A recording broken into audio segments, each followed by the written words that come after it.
est le premier GP de la saison a eu lieu. Et ma foi, c'était quelque chose, on va pas se mentir, avec le départ et la nouvelle procédure quand on était, ouais, à mon avis, avec Kérosène dans la radio à Colamito. On a eu moult dépassements, même si ceci dit, pas super organique, et pas tant de problèmes de fiabilité que ça, même s'il y a de quoi m'inquiéter. Bref, tout le monde a déjà un avis, y compris moi. Et j'ai, en fait, à la vérité, beaucoup trop de choses pour un seul Garage Talks, donc ce que je vais faire, c'est que je vais vous mettre les 3 quarts de ce que j'avais écrit aujourd'hui, et vous mettre le dernier quart avec une vidéo pré-Grand Prix de Chine, parce qu'à mon avis, il y aura des trucs qui vont se développer politiquement cette semaine. Ça vous va? Comme d'hab, si vous voulez soutenir la chaîne, code Clippy pour chez Oli Energy, c'est 10% de réduction pour vous, 10% de commission pour moi, c'est vraiment ce qui aide le plus. Si vous voulez ni gourde ni poudre, il y a le Super Thanks sur YouTube. Si vous voulez pas soutenir financièrement, ce qui se comprend, les temps sont durs, mettez-vous à l'abri avant de me mettre à l'abri. Il y a le boost que vous pouvez faire uniquement sur téléphone, je crois, mais sinon le fait de regarder, de liker, le petit commentaire pour le référencement, c'est déjà énorme. Bref, sans plus de salam alek, bienvenue dans ce Garage Talks qui, pour une fois, sera peut-être vraiment un peu plus court.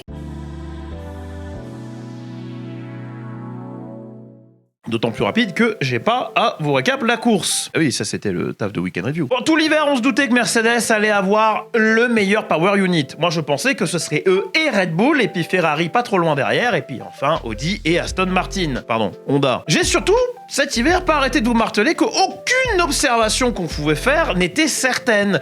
Ce qui a été rappelé dans toutes les vidéos, y compris celle où je fais un petit classement, hein, histoire de dire, même littéralement juste avant de faire un petit classement, ce qui n'a pas empêché des réactions de ce style-là. Je sais qu'écouter une vidéo dans son intégralité à l'ère du format course, c'est compliqué, mais faites un effort, putain. Ils vont me traiter de petit joueur alors que je fais 1m79, ça c'est pas normal. Et la preuve, c'est qu'au final, Red Bull se tape pas avec Mercedes, malgré toutes les observations éduquées que je peux faire. Au final, ils ont plus l'air d'être ric-rac avec Ferrari, puis après, derrière, effectivement, on a Audi et Aston Martin. Honda, très loin derrière. Bon, il y a plein de variables qui ont joué en qualif, bien évidemment, et pour l'instant, c'est pas un week-end représentatif. Melbourne est un circuit atypique, soit. Et puis en plus, c'est fluide, donc ce qu'on dit ce week-end pourrait ne plus être vrai en Chine. Mais si je me laisse aller à peut-être dire qu'il y a une certitude, c'est que Mercedes exploite le mieux ce règlement technique. Et l'évidence à laquelle tout le monde saute, c'est de dire le moteur est très bon. C'est une réponse partielle. Par contre, il y a plein de gens qui tombent dans un gros piège, c'est celui de dire le moteur est illégal. Parce qu'on adore dans le fandom Formule 1, on adore dire ça, c'est mieux que tout le reste, donc c'est pas légal parce que c'est pas mon équipe. D'ailleurs, avant de parler de ça, ceci est un good faith check, vérification de bonne foi. Je suis fan de Red Bull Racing. Dire du bien de Mercedes, c'est un peu comme m'arracher une couille. Bon, la vérité, c'est que j'ai beaucoup assoupli ma vision sport et que je suis beaucoup moins entiché de mon équipe qu'avant. Même si je les aime beaucoup encore, hein. Juste qu'aujourd'hui, je me rends compte qu'être de mauvaise foi, en fait, ça dessert mon propos et ma crédibilité. Faites ce que vous voulez avec ça. Même si j'ai toujours tendance à voir Mercedes comme des antagonistes, parce que Toto donne vraiment ce rôle-là à l'équipe et, on va pas se mentir, mon équipe préférée est directement en concurrence avec eux. Mon autre équipe préférée est en fond de grille, c'est Aston Martin. Oui, c'est encore un t-shirt Aston Martin, oui. Oui.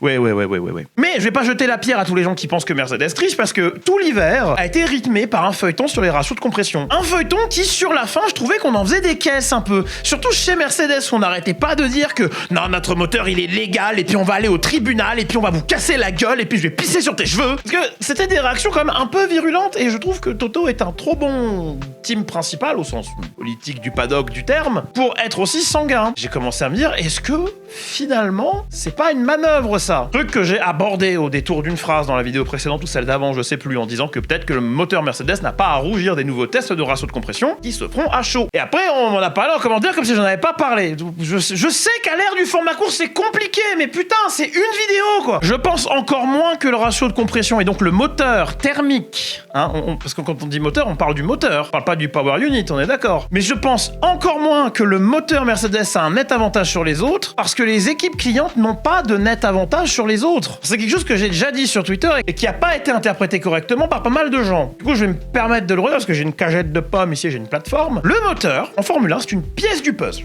Okay, une pièce dont le règlement prévoit que c'est la même pour toutes les équipes clientes. Le moteur, donc la portion uniquement thermique dans la voiture, c'est une pièce du power unit. Comment les teams exploitent le power unit, à quel point elles comprennent les divers systèmes qu'ils composent et à quel point elles arrivent à optimiser le software qui lui se charge de la distribution de l'énergie, de la régène et de plein d'autres trucs que moi je maîtrise pas, c'est une autre immense pièce du puzzle. L'intégration châssis-moteur, là encore, c'est une autre pièce. Et pareil, on parle de vitesse en ligne droite, donc la traînée joue. Donc on parle aussi aussi d'efficacité aéro. Donc je vois d'où vous venez quand vous me dites bah non t'as rien compris, ou quand vous me dites regarde juste les données télémétriques, soit en passant la track dominante c'est un peu léger.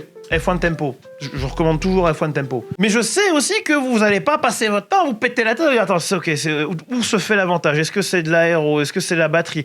À quel point les Mercedes sont plus lentes en virage que les Ferrari? Est-ce que c'est vraiment un avantage? C'est ok que vous passiez pas votre temps à essayer de comprendre ce genre de choses. C'est aussi ok de lire mon tweet sans interpréter autre chose que ce que je dis. Ce serait encore plus ok de pas me dire que je comprends rien au sport, quand un vague coup d'œil sur la chaîne te laisse à penser que je comprends au moins 2-3 trucs. Et d'ailleurs, en parlant de mecs qui comprend le sport, on a un certain Andreas Stella, je pense lui il est plus compétent que moi pour en parler, qui nous a dit à quel point l'exploitation était importante, par opposition à juste le hardware. Clippy du montage, tu mettras des sous-titres. This doesn't have to do with the hardware, this has more to do with learning about how the hardware and identifying the best way to exploit it. Pas différent finalement d'un développeur de jeu qui au début du cycle de vie d'une console sort des trucs qui ressemblent à ça, et qui à la fin du cycle de vie sort des trucs qui ressemblent à ça, parce qu'ils comprennent mieux le hardware et qu'ils comprennent mieux comment l'exploiter. Voilà, j'espère avoir clarifié un petit peu plus ce que je voulais dire. Ce que ça veut dire aussi, tout ça, c'est que à huis clos, derrière, les équipes motorisées par Mercedes sont déjà en train de se livrer une guerre autour du Power Unit. Et je serais pas surpris qu'à la mi-saison, il y ait eu un progrès phénoménal. Reste que pour l'instant, l'avantage Mercedes, l'équipe, est énorme même en course, alors qu'on va pas se mentir, ils donnent pas tout. Ils donnent pas tout, à mon humble avis, parce que avec la Duo, donc ce système qui permettra aux équipes de upgrader leur moteur, parce qu'on a décidé de geler le développement, ce qui selon moi est une idée de con, mais ça c'est vraiment juste une opinion. Bref, ce que je disais, c'est qu'avec la Duo, si tu mets la barre trop haute devant, tu donnes un avantage de développement à ceux qui sont derrière. Donc, je suis même pas sûr qu'on ait vu le rythme réel des Mercedes à Melbourne. Je dis pas qu'ils continuent à s'embaguer, je dis juste qu'ils se sont rendus compte qu'ils avaient pas besoin de tout donner, que c'était suffisant. D'ailleurs, ce qu'on voit pour le moment, c'est que les seuls gigas contents de leur voiture, c'est les pilotes Mercedes, et que tout le reste de la grille est soit complètement dégoûté, soit ont un discours découragé, soit Norris, Charles,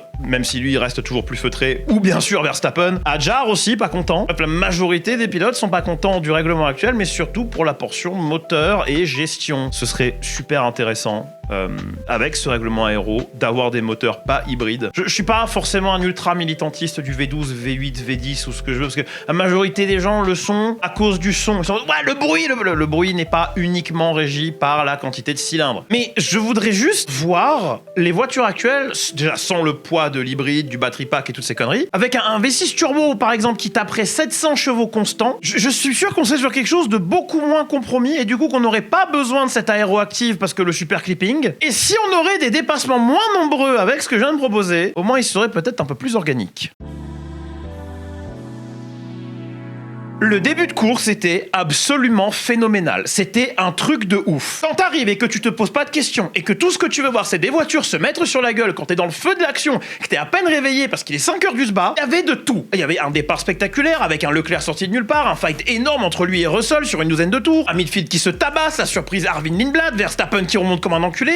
Waouh! Juste waouh! Et puis quand tu regardes ça à froid, ce que je fais bien évidemment pour ces vidéos-là, tu te rends compte de certains trucs. Et si t'as l'habitude dans certains types de jeux de course, rapidement tu vas créer des parallèles. Tu comprends que quand Max remonte comme un enculé, c'est parce qu'il a un avantage de 9 dixièmes au tour sur les voitures devant. Tu comprends que Lindblad était complètement hors position grâce à son départ, et que même si la perf est bonne, le départ il a moins d'impact qu'avant. Il a pas capitalisé dessus parce qu'au final il finit une place plus haut que celle sur la grille de départ alors qu'il était 4ème un temps. Le jeu c'est plus qui c'est qui est le plus rapide, c'est qui c'est qui gère le mieux. Tu comprends que le départ de Leclerc était pas fulgurant, c'était le moins pire des départs du top 6. Tu comprends que le show Leclerc-Russell était full artificiel. En jeu vidéo, oui, on va faire une tangente comme ça. Ouais, de toute façon, c'est pas un garage talk s'il n'y a pas une tangente d'une demi-heure. En jeu vidéo, particulièrement dans les jeux de course, il y a une technique qu'on appelle le rubber banding. Traduit littéralement, on pourrait appeler ça de l'élasticage. Le principe est de scale la course autour du joueur et non pas d'avoir des voitures qui sont censées être premières tout le temps et des voitures qui sont censées être dernières tout le temps et de laisser le joueur, selon son skill, être plus ou moins devant. Ça permet d'avoir ce dernier tout le temps au cœur de l'action. Si le joueur est trop rapide, on augmente la vitesse de l'IA. S'il est trop lent, on la réduit. Certains jeux le font très mal et ça le rend très évident, comme par exemple dans Need for Speed Underground 1, où c'est plus facile de gagner contre Eddie à la fin du jeu avec la 206 de base, parce que si t'as une voiture qui est trop rapide, il revient littéralement mais comme un enculé. Il y a des jeux qui le font plus ou moins bien, comme Gran Turismo 7, quand vous mettez le boost, qui est la fonction de rubber banding, en weak ou léger. Et il y a des jeux qui le font de manière totalement abysmale, comme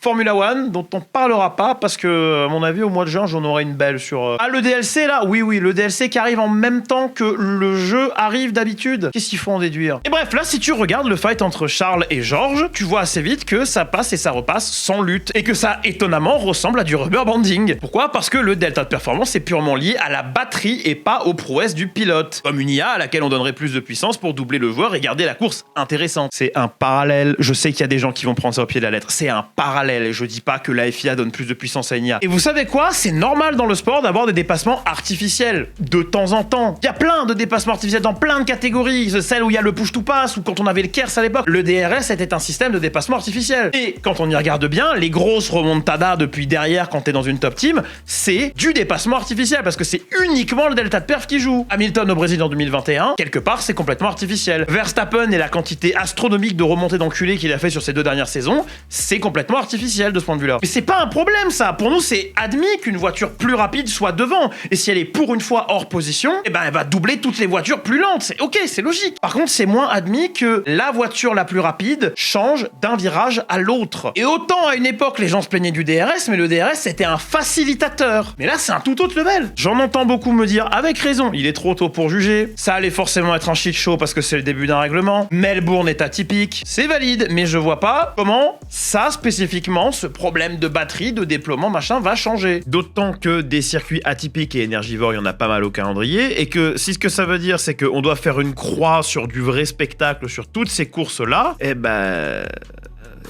on va faire face à un autre problème de crédibilité encore là à la FIA. La FIA avait annoncé qu'elle garderait à l'œil les 2 premières courses pour tirer des conclusions sur effectivement s'il fallait changer quelque chose. Et la seule piste abordée pour l'instant, c'est est-ce qu'on changerait pas le split élect thermique, ce qui va créer plein de problèmes de fiabilité s'ils le font. Et même en admettant qu'elle voit ça d'un œil similaire au pilote actuellement, ce dont je doute, très honnêtement, je vois pas ce qu'elle pourrait faire. Bon, de l'autre côté, par contre, on a la FOM, eux ils nagent, je sais pas si c'est dans le bonheur ou la délusion, mais ils nagent. On a Dominicali qui nous dit les pilotes ont tort, soit dit en passant.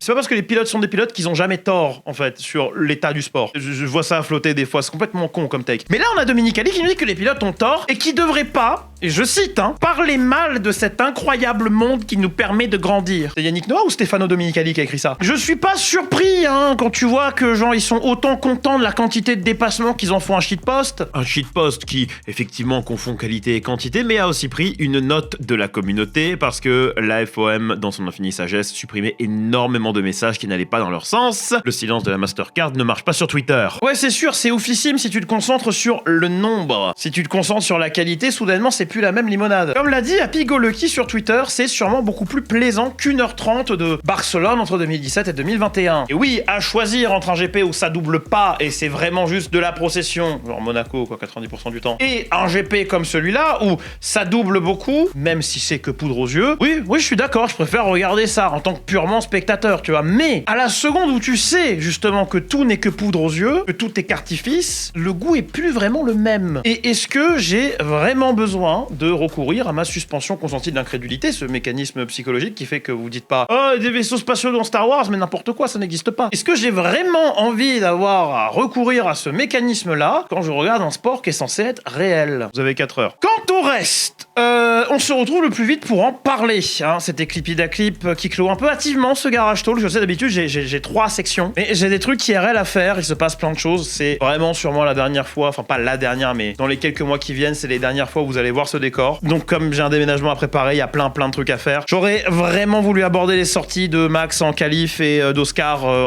avant même le début de la course. Parce que apparemment les deux, c'est lié à des problèmes software. J'aurais fait plein de parallèles, comme quoi c'est dans l'air du temps. Et j'allais même faire une vanne sur le fait que c'est comme les sièges chauffants chez BM. Apparemment, la régène, faut payer l'abonnement. Mais ce sera pour plus tard. En attendant, suivez-moi partout sauf dans la rue. C'était Clippida Clip. On est sur Instagram, YouTube déjà. Abonnez-vous. Instagram, Twitter, où je tweete des trucs que les gens comprennent pas. Twitch aussi, bien sûr, bien évidemment. Où on fait des jeux de vroom vroom et des jeux de pas vroom vroom. Genre souvent c'est des jeux de... Plutôt je vais essayer de ramener plus de jeux d'avion. Soyez pas surpris si vous voyez jouer à Ace Combat. C'est pas demain que vous allez voir jouer à DCS. Bref, c'était Clippida Clip. Bisous.